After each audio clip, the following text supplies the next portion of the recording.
Sebuah truk lapis baja bersiap meninggalkan markas. Di dalamnya, 2 petugas keamanan Fortico membawa uang jutaan dolar. Rutinitas yang tampak biasa. Mereka sudah hafal rute, hafal prosedur, hafal semua titik bahaya.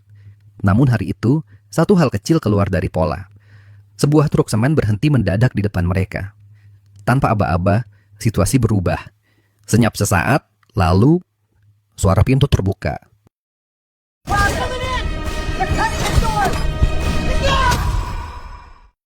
Aksi perampokan dimulai. Topeng dikenakan, senjata terangkat, suara tembakan terdengar. Hanya beberapa menit, semuanya selesai. Cepat, terencana, mematikan.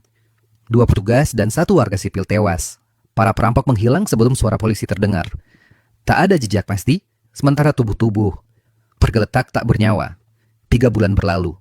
Seorang pria bernama Patrick Hill datang melamar pekerjaan di Fortico. Tubuh tegap, kepala pelontos, tatapan dingin tanpa ekspresi. Dokumen-dokumennya bersih, mantan anggota perusahaan keamanan di Eropa. Pengalaman, 11 tahun. Catatan bersih, latar sempurna. Manajer Fortico, Terry, tampak terkesan. Tanpa banyak pertanyaan, lamaran itu diterima. Family? Married. Divorced. No one else? No. Tahap selanjutnya, menjalani serangkaian tes. Semua prosedur ada di bawah pengawasan salah satu petugas senior, Bullet. So this is the pre-assignment training course. You need to hit the 70% pass mark. Shall we get started? What did you say, Bullet? Ujian dimulai. Fisik, menembak, mengemudi. Hasilnya jauh dari mengesankan. Saat ujian menembak, tembakannya berantakan. Saat ujian mengemudi, truknya menabrak tumpukan peti. Meski begitu, nilainya masih cukup untuk lulus. Pas-pasan. Tak lebih, tak kurang. Setelah resmi bergabung, Hill diperkenalkan kepada rekan-rekan barunya. Sambutannya dingin. Sebagian menganggapnya hanya orang baru yang tak tahu apa-apa. Salah satunya Dave, orang yang tampak paling tidak percaya pada kemampuan Hill. Sejak awal, ia tak menyukainya. What's that? Tak hanya Dave, reaksi yang sama datang dari petugas lain di bagian senjata. Nada bicara Hill terdengar angkuh, to the point, tanpa drama. Do you have a problem? I don't know. Do I? Name. His age. H. Fortico dikenal dengan tingkat keamanan super ketat, akses berlapis, pemeriksaan ganda, hingga kamera di setiap sudut. Dan sekarang, tugas pertama, rutinitas rutin, mengangkut uang dari bank lalu kembali ke markas. Hill dijadwalkan bertugas bersama Bullet dan Dave. Namun bagi Dave, pendatang baru hanyalah beban tambahan. Stay out from under my feet, we'll get along just fine. Sepanjang perjalanan, Dave bercerita tentang keberuntungan yang menyelamatkannya beberapa bulan lalu. Hari ketika truk Fortico diserang. Seharusnya ia yang berada di sana. Tapi saat itu, ia absen karena sakit. Sebuah kebetulan yang menyelamatkan nyawanya. The last thing I needed was the feds in my face trying to make out if I was involved somehow. Lucky you had a strong alibi. Fuck you, Bullet. Hari pertama berjalan lancar. Pengambilan uang, pengiriman ke bank. Semua tanpa masalah, tanpa insiden. Ketika mereka kembali ke markas, prosedur keamanan berlapis dijalankan. Gerbang besi, pintu berlapis baja. Dan terakhir, verifikasi identitas. Who's that boyfriend of yours? They always gotta see the driver and messenger, otherwise you ain't getting in. Pekerjaan selesai. Semua berjalan mulus, Fortico menutup hari dengan tenang. Tapi di balik ketenangan itu ada kesan samar. Pria baru ini bukan karyawan biasa. Sebagai bentuk penyambutan, Bullet mengajak Hill untuk ikut ke bar. Hill setuju. Namun sebelum pergi, langkahnya berhenti di depan papan identitas karyawan. Sorot matanya tajam, memperhatikan setiap nama, setiap wajah, setiap detail, seolah sedang menghafal semuanya. Malamnya, tim berkumpul di bar. Tawa dan ejekan ringan mengisi suasana. Sampai Sticky John, penjaga akses utama markas, mulai memprovokasi. Sasarannya Hill. Beberapa kalimat tajam keluar, ejekan, sindiran, mencoba memancing emosi. Tapi di hadapan Hill, semua itu tak berarti. Oh, no, I can talk. I just don't want to talk to you. Let me buy you a beer. Just make sure you drink it over there. Anything else? Keesokan harinya, mereka kembali bertugas. Misi kali ini sederhana, mengantarkan uang $10.000 ke klien di dermaga. Bullet berangkat lebih dulu untuk memastikan lokasi aman. Namun beberapa menit kemudian, komunikasi terputus. Suara di radio berubah kacau, teriakan, tembakan. Bullet disandera. Para perampok menuntut uang di dalam truk. Uang senilai $2,5 juta. Dave panik, Tubuhnya gemetar, mendesak agar mereka kabur dan melapor ke markas. Tapi Hill menolak. Suaranya datar, tatapannya kosong. Keputusannya cepat. Mereka tak akan pergi tanpa Bullet. Titik. You don't want to do this? You can get out of the truck now. In short, I'm getting back. Mereka mengikuti instruksi perampok. Truk diarahkan ke kawasan sepi. Jalanan kosong, udara menegang. 6 orang bersenjata telah menunggu. Seorang pria bertopeng menyeret Bullet keluar, menodongkan senjata. Perintahnya jelas, lemparkan uang, jangan macam-macam. Rasa takut kembali terpancar jelas di wajah Dave. Satu kalimat singkat keluar dari Hill, serahkan semua ini padanya. Pintu belakang mobil terbuka. Satu persatu tas uang dilempar ke belakang pickup, sesuai perintah. Tapi satu tas sengaja dilempar ke tanah. Bos perampok murka, mengancam. Salah satu anak buahnya keluar untuk mengambilnya. Tiba-tiba, Sorry, pal.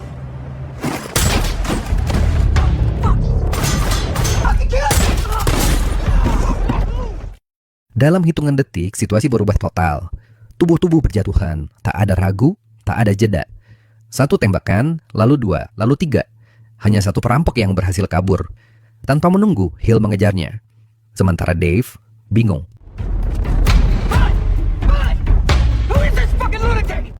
Di dalam gedung, Hill tidak berhenti.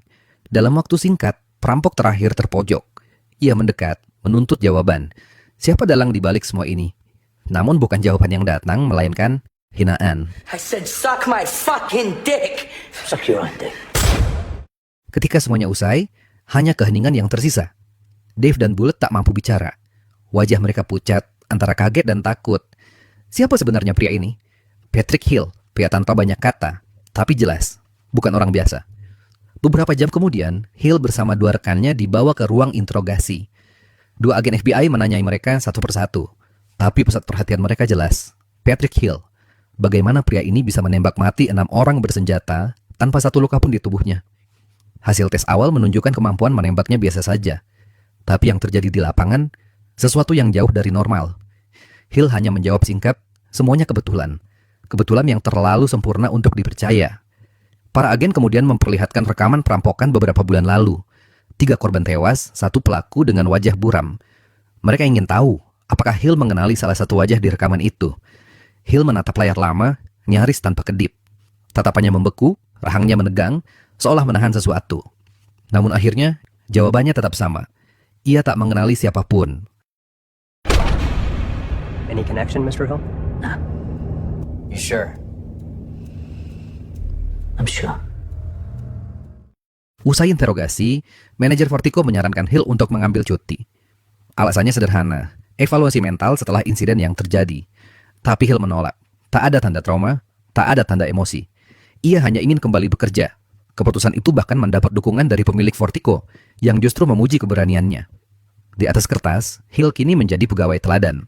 Di baliknya, tak ada yang tahu siapa dia sebenarnya. Plus, have you heard the crews talking?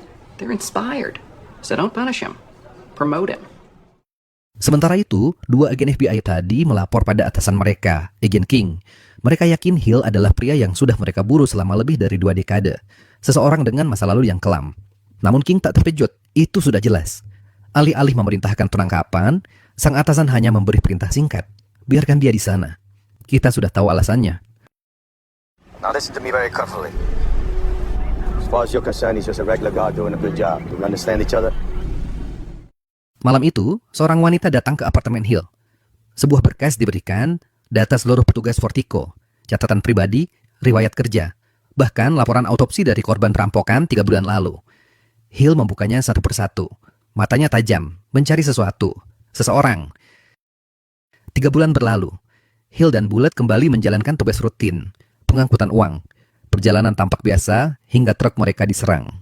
Dalam sekejap, cat hitam menutupi kaca, gas beracun dialirkan. Suara radio mengeras, Bullet memanggil kode merah.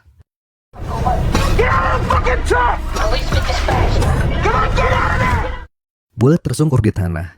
Hill membuka pintu belakang, keluar perlahan sambil menahan napas. Tapi saat para perampok melihat wajahnya, tiba-tiba, So let me get this straight. They just walked away. Yeah. Turned back around and left. Perry kebingungan. Reaksinya tidak masuk akal. Mengapa sekelompok penjahat bersenjata melarikan diri hanya karena melihat wajah seorang pria? Hill tetap diam, tidak memberi jawaban. Cerita itu menyebar cepat. Bullet menceritakannya pada Dave tentang seluruh kejadian. Bagaimana para perampok tiba-tiba panik, ketakutan, seolah baru saja melihat hantu. Tak ada penjelasan, tak ada logika. He's not a cop. Doesn't smell like a cop. Malam itu, Hill sempat menghabiskan malam bersama Dana, salah satu staf keamanan wanita. Namun jelas, ia tak sedang mencari kedekatan. Tiba-tiba Hill menarik pistolnya, menodongkan ke arah Dana. Ia tahu Dana menyembunyikan uang tunai di rumahnya. Jumlahnya besar. Hill ingin tahu dari mana uang itu berasal. Maybe you're not listening. Okay, please stop. Dana panik. Ia bersumpah tak ada hubungannya dengan perampok. Uang itu hanyalah hasil curian kecil dari tugas-tugas sebelumnya. Tak ada organisasi, tak ada konspirasi. Untuk sekarang Hill percaya. Tapi ia memperingatkan. Jika Dana berbohong, ia tahu segalanya. Ia tahu siapa keluarganya.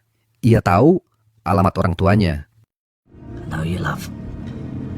I do bear a grudge. We understand each other. Dan dari titik inilah kisah mundur 5 bulan ke belakang, ke hari ketika semuanya bermula. Hari di mana Hill hanya seorang ayah yang ingin menghabiskan waktu bersama putranya, Dougie. Tak ada misi, tak ada senjata. Udara sore begitu tenang, sebelum telepon berdering. Panggilan masuk dari anak buahnya, Mike melapor. Operasi mereka kacau, satu anggota terluka, dan posisi Hill kebetulan dekat dengan lokasi. Mike meminta bantuan, hanya mengamati arah pergerakan truk Vertigo, ke kanan atau ke kiri. Kirim kabar. Selesai. Awalnya Hill menolak, tapi karena lokasinya tak jauh, ia akhirnya turun tangan. Boss? Tracking on your phone right now. You're blocks away, 10 minutes. And I repeat, no danger. Setibanya di lokasi, Hill memarkir mobilnya di dekat dermaga dan meminta Dougie menunggu di dalam. Ia berjalan ke arah gerbang, berpura-pura membeli makanan sambil memantau dari kejauhan. Hingga akhirnya truk Vertigo keluar. All I need to know from you is if that truck is turning left or right. Later. Namun hidup tak pernah sesederhana itu. Beberapa meter dari sana, kelompok lain muncul. Perampok bertopeng dengan senjata lengkap tak dikenal, menyerang truk yang sama. Serangan berlangsung cepat dan brutal. Suara tembakan terdengar samar, hingga salah satu perampok melihat Dougie di dalam mobil. Ia disuruh keluar, tiarap di tanah. Saat Hill sadar apa yang sedang terjadi, ia langsung berlari. Tapi semuanya sudah terlambat. Okay.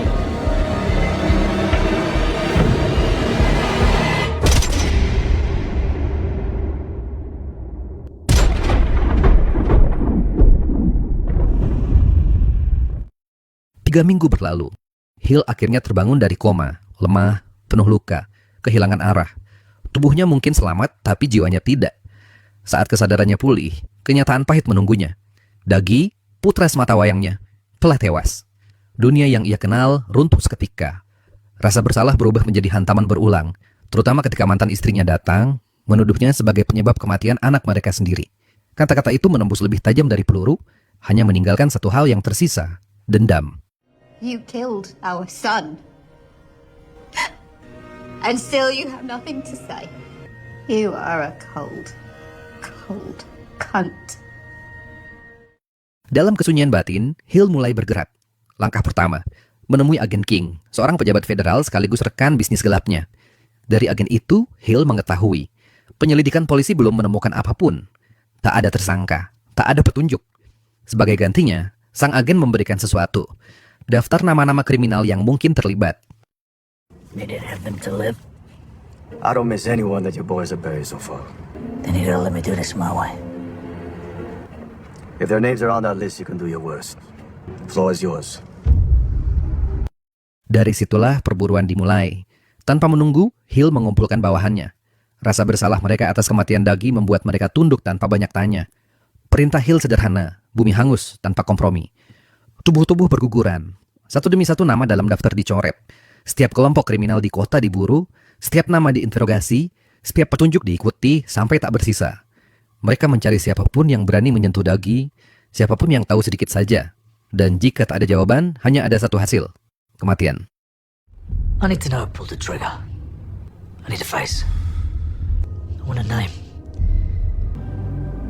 Understood. Tapi setiap pintu yang mereka buka berujung pada jalan buntu. Tak satu pun dari para kriminal itu tahu apa-apa. Informasi buntu, mayat bertambah.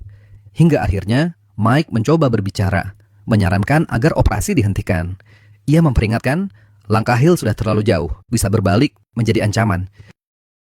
You're right, Mike. I shouldn't have got you involved. Tanpa memberitahu siapapun, Hill memerintahkan asistennya menciptakan identitas baru, Patrick Hill. Sebuah nama bersih tanpa noda, lengkap dengan catatan karir yang sempurna. Dengan topeng itu, Hill menyusup ke Fortico Security, perusahaan pengangkut uang tempat segala benang merah berawal. Ia yakin pelaku ada di sana. Mungkin seseorang dari dalam. Dari sinilah semuanya mulai terungkap. Beberapa hari sebelum kematian Dougie, sebuah unit militer bayangan, mantan pasukan khusus, telah memulai serangkaian perampokan. Dipimpin oleh Sersan Jackson, mereka adalah veteran perang yang kini beralih menjadi perampok profesional. Kelompok itu membangun rencana yang sederhana pada awalnya, namun perlahan berubah menjadi ambisi berbahaya. Mereka mulai menargetkan orang-orang kaya, mencuri ratusan ribu dolar, lalu jutaan.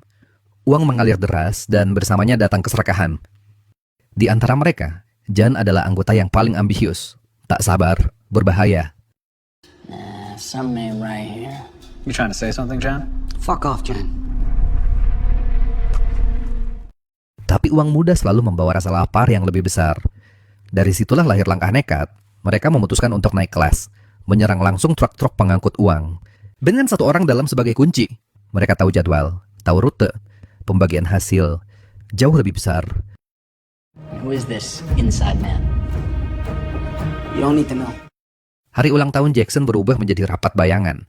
Di balik tawa dan gelas yang terangkat, rencana besar disusun. Targetnya, truk pengangkut uang milik Fortico.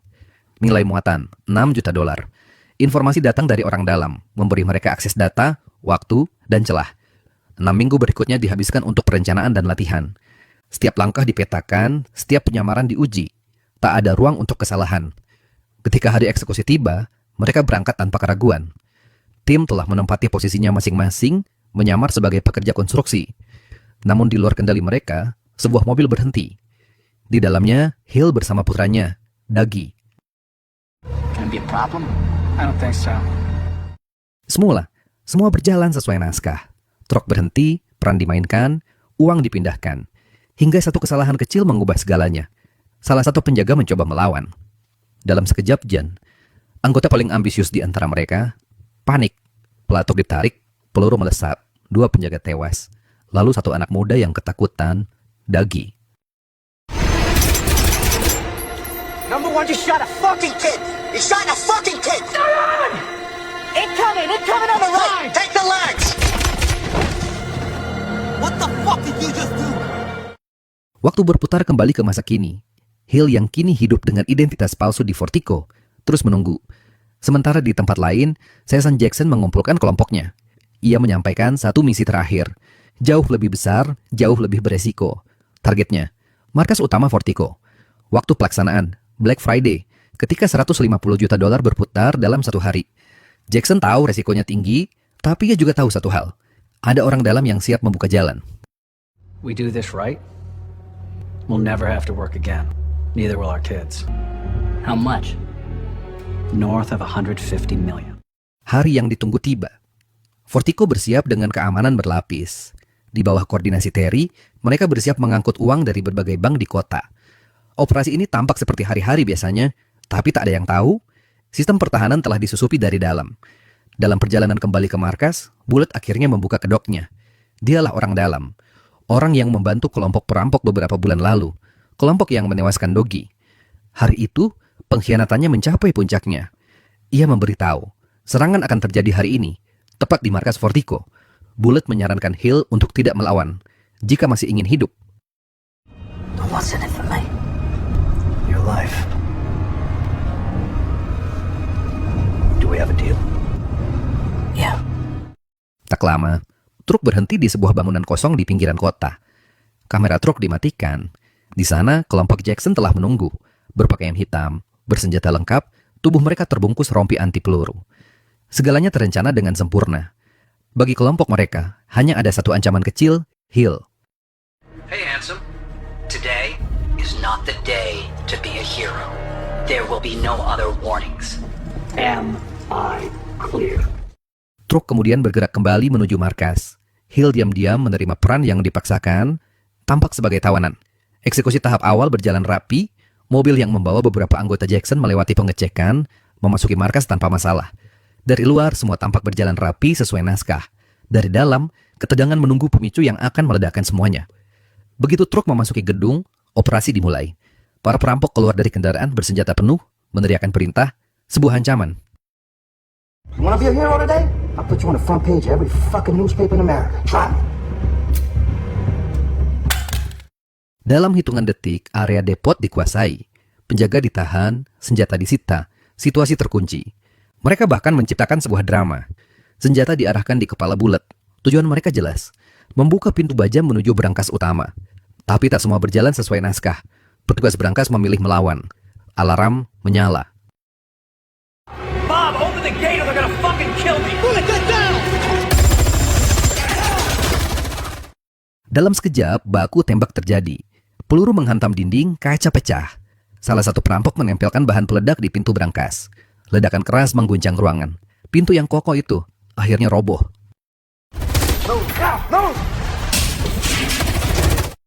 Jackson memimpin masuk. Mereka bergerak dengan efisiensi seorang veteran perang. Dengan cepat, markas berada di bawah kendali penuh mereka. Sementara di luar, polisi semakin mendekat. Tanda bahwa pasukan khusus akan segera tiba. Waktu mereka terbatas, 8 menit untuk mengamankan uang dan menghilang sebelum pengepungan dimulai. Para perampok menyebar, mengisi tas dengan uang, menyingkirkan siapapun yang menghalangi. Para penjaga tumbang satu persatu. Tapi 3 di antara mereka berhasil bersembunyi di bagian belakang truk berlapis baja. Ketiganya tahu, hanya masalah waktu sebelum mereka ditemukan. Lalu, suara tembakan terdengar.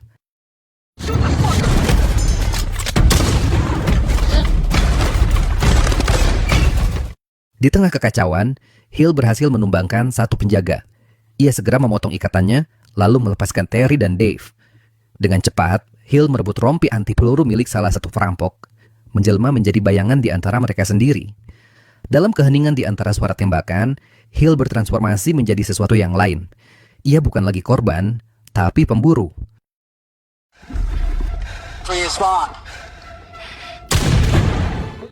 Langkah berikutnya, menyelipkan sebuah ponsel ke dalam salah satu tas uang. Gerakan kecil yang tampak sepele, tapi sepenuhnya direncanakan. Dengan senjata di tangan, Hill mulai memburu mereka satu persatu. Suara peluru bergema di lorong baja. Tak ada yang tahu siapa yang menembak siapa. Tapi satu hal pasti, Hill tak lagi sekedar bertahan.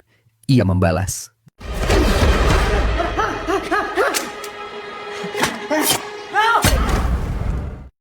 Di luar, suara polisi semakin mendekat. Tapi bagi mereka yang masih di dalam, hanya ada bunyi peluru. Para penjaga terakhir berusaha menahan, mencoba mencegah Jackson dan timnya kabur. Namun di tengah kepanikan, pengkhianatan telah menunggu. Dalam dunia yang diatur oleh uang, kesetiaan adalah mata uang paling rapuh. Give me a gun. Thank you.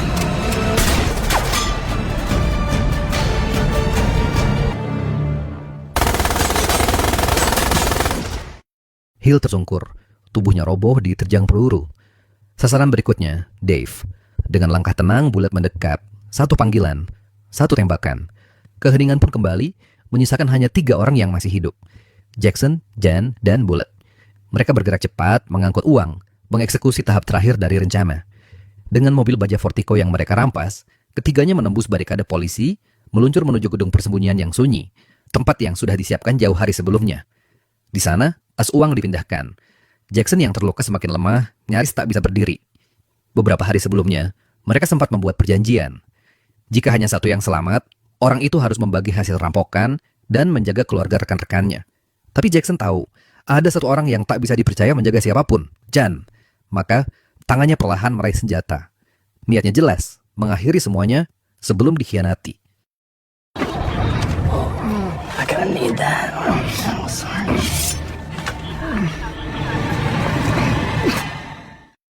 Kepada Bullet, Jan hanya berkata, pemimpin mereka tewas karena luka tembak. Dengan satu pelarian terakhir, keduanya menggunakan terowongan rahasia di bawah gedung. Di sana mereka memindahkan uang, tapi udara di antara mereka terasa berat. Kepercayaan sudah mati. Bullet tahu Jan berbahaya. Ia tahu, pada akhirnya, hanya satu dari mereka yang akan keluar hidup-hidup. Too fucking slow. Satu tembakan, satu tubuh terjatuh. Jan kini sendirian, membawa seluruh hasil rampokan, bebas dari ikatan dan saksi. Malam itu, ia bersantai di apartemennya. Segelas minuman di tangan, tumpukan uang berserakan di meja. Ketenangan terasa sempurna. Hingga tiba-tiba, suara telepon terdengar, datang dari salah satu tas uangnya. Jan menatapnya heran. Langkahnya pelan, curiga, hingga matanya menangkap sesuatu bergerak di sudut ruangan. Hill, masih hidup. Tanpa banyak kata, sebuah dokumen dilemparkan. Laporan otopsi Dogi, putranya yang terbunuh. Jan membaca. 4 luka tembak, 4 titik vital. Setiap kalimat adalah pengingat akan apa yang telah direnggut darinya. What the fuck do you want? I want your liver. Lungs. Anyway, his name was Dougie. Hill berbalik meninggalkan ruangan tanpa sepatah kata. Tak ada emosi di wajahnya. Tak ada yang perlu dikatakan, tak ada yang perlu dijelaskan. Semuanya sudah selesai. Bukan keadilan, hanya balasan.